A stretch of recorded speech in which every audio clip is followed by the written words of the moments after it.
paths lead to the gardens in Venice right now. For 6 months, the global art world is celebrating the Biennale. In the Giardini and all over the city, in the national pavilions, and a huge collective show, Fare Mondi, or Making Worlds.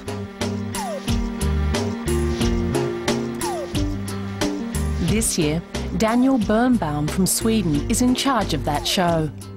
On entering the first room, visitors are caught up in a filigree cobweb. I think that the Biennale should be a platform for new things, for experiments and new productions, and we may be emphasizing this side somewhat more than before. We're not building some great white architecture and exhibiting objects. We're allowing artists to design entire worlds. Experimentet, the gloomy world of Swedish claymation artist Natalie Djurberg, is full of stories about brutality and violence. Chinese-Australian video artist Fiona Tan, representing the Netherlands, inhabits a gentler world. She took portraits by old Dutch masters as templates for her powerful film tableau.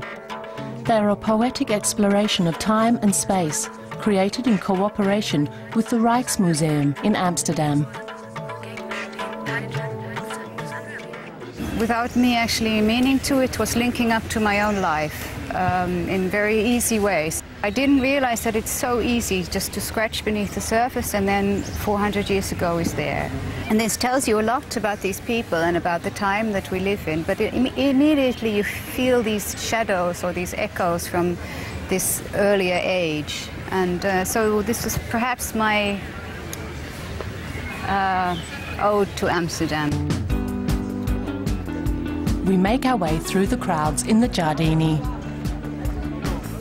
Outside the British Pavilion, one of the stars of the international art scene, video artist Steve McQueen, poses for the cameras. To get inside means registering and waiting for hours.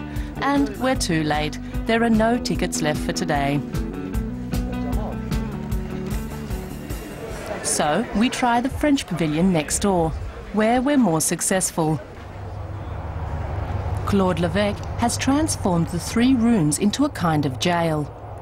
The installation is called Le Grand Soir. It's an allusion to the French Revolution. Roaring engines, the smell of diesel. It's a bit like being on a ship of death. Modern legends are featured at the Australian Pavilion. Film and video artist Sean Gladwell is a rising star down under.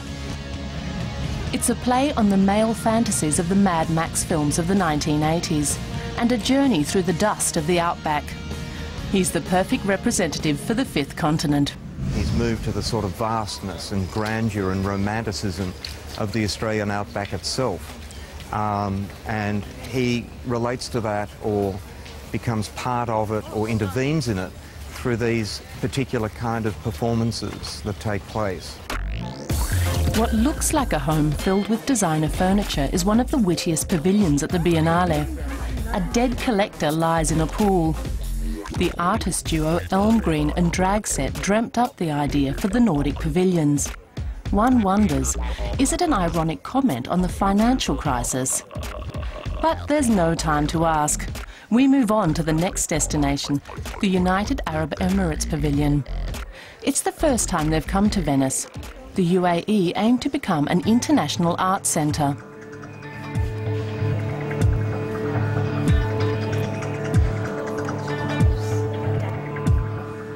Lamia Gargash is an artist whose photographic work does not exactly fit the Western concept of Middle Eastern art.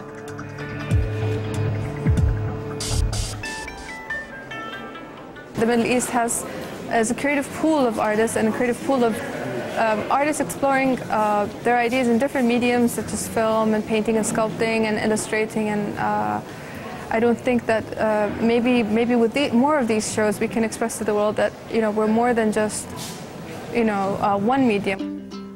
With so much art at so many sites, the Biennale seems to be bursting at the seams. But it runs until the end of November, so there's plenty of time to come and explore.